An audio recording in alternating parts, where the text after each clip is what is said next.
समाज सेविका वंदना रघुवंशी पूर्वांचल राज्य जन आंदोलन वरिष्ठ राज्य महासचिव से ज्ञानवापी मस्जिद मामले में हुई खास बातचीत। उन्होंने बताया कि इस सराहनीय कार्य के लिए नारी शक्ति को सम्मानित करने के लिए उन चारों महिलाओं जिन्होंने ज्ञानवापी मस्जिद मामले में याचिका दायर की थी, उनका सम्मान लोकनाथ सिंह मेमोरियल ट्रस्ट द्वारा सम्मान समारोह रखा गया। मैं वंदना रघुवंशी पूर्वांचल राज्य जन आंदोलन की वरिष्ठ राष्ट्रीय महासचिव हूँ।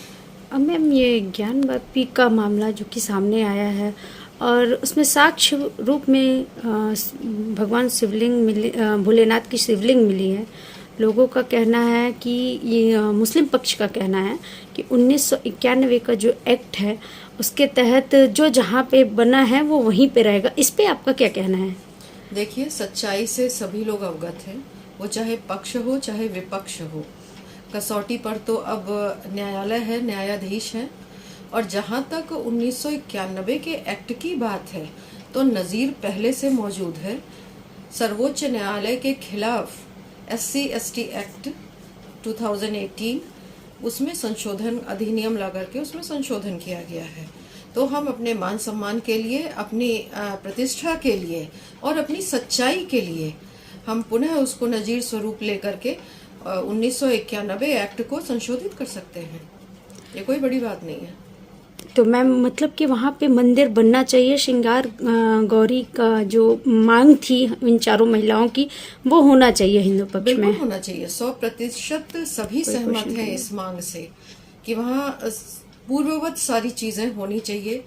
नंदी का जो इंतजार था वो खत्म हुआ और जो सच्चाई है वो सबके सामने आनी चाहिए। और इस सच्चाई को मुस्लिम समाज को भी बहुत ही सहजता से स्वीकार करना चाहिए और अपने आधुनिक और ब्रॉड माइंडेड होते हुए इस बात पर ये करना चाहिए कि स्वयं सौंप दें, वो इस बात की नजीर दें, इस बात का उदाहरण दें कि हाँ, हम आपको सौंप रहे हैं, मानते हैं कि है। और ऐसी नजीर ये दे चुके हैं क्योंकि राम मंदिर को इन्होंने बहुत ही सहजता से स्वीकार किया है। और जी, जो ये कल से वीडियो एक वायरल हो रहा है, वहाँ बोल रहे हैं मुस्लिम पक्ष बोले उसमें फुहारा है। देखिए, प्रत्यक्षम किम प्रमाणम। पहली बात तो आप उस विवादित ढांचे की पश्चिमी दीवार देखिए। अगर अंधे को अभी आप टच करा देंगे तो वो देख के बता देगा कि हाँ, ये फर्क है मेन बिल्डिंग से। दूसरी बात, जो शिवलिंग को ये लोग कह रहे हैं कि फव्वारा है, तो तमाम तरीके हैं जांच के, उससे जांच से सामने आ जाएगा कि वो फव्वारा है कि शिवलिंग है। लेकिन वो शिवलिंग ही है, ये स्पष्ट रूप से दिख रहा है कि उसके ऊपर उसके साथ कुछ छेड़छाड़ की गई है।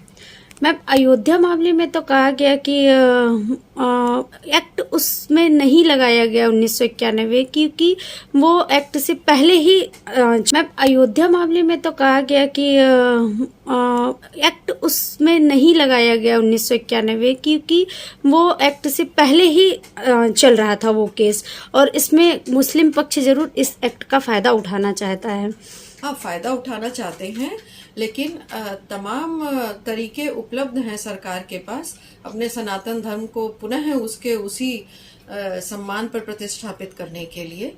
मैंने अभी कहा कि जैसे SC/ST एक्ट सर्वोच्च न्यायालय के खिलाफ उसमें संशोधित अधिनियम वो पास हुआ, उसी तरह ये भी पास हो जाएगा। आप उन चारों महिलाओं की इस सराहनीय कार्य को सम्मानित करते हुए क्या कहना चाहेंगी?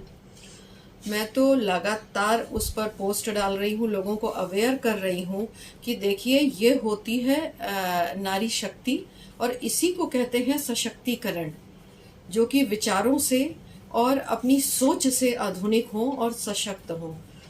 अब चूंकि सारी चीजें क्लियर हो गई हैं, केवल फॉर्मेलिटी बची है, औपचारिकताएं बची हैं, तो हम ये मान के चलते हैं कि हम जीत चुके हैं। और इसी के तहत 19 मई को बुलानाला पर गुजराती छात्रावास में उन चारों महिलाओं का सम्मान समारोह रखा गया है, जिसमें अग्रणी संस्थाएं महिलाओं की और सामाजिक संस्थाएं, संगठन वहां एकत्रित होकर के उनका सम्मान करेंगी और उनके अनुभवों को साझा भी करेंगी कि उनके सामने क्या क्या समस्याएं आई, डर लगा और कैसे उन्होंने इसके बारे में सोचा। वो तो इतिहास महिलाएं हो गई, उनका जीवन सफल हो गया। क्या कहना चाहेंगी बनारस की और काशी की जनता से? आप क्या अपील करना चाहेंगे? काशी की जनता से यही कहूंगी कि जितनी शांति से बाबरी मस्जिद सुलझ गया उतनी ही शांति से ये भी सुलझ जाएगा। कहना तो अपने मुस्लिम समाज से है कि देखिए, सनातन धर्म के साथ ही जीवन जीने की आचार संहिता है, विज्ञान का स्रोत है। इसको आप भी बहुत ही सहजता से स्वीकार कर लीजिए और अपने बड़प्पन का, भाईचारा का, गंगा जमुनी तहजीब का उदाहरण देते हुए बिना कोई अड़ंगा लगाए आप पुनः उसे वापस हिंदू भाई बहनों को सौंप दीजिए। वाराणसी से नेहा द्विवेदी की रिपोर्ट।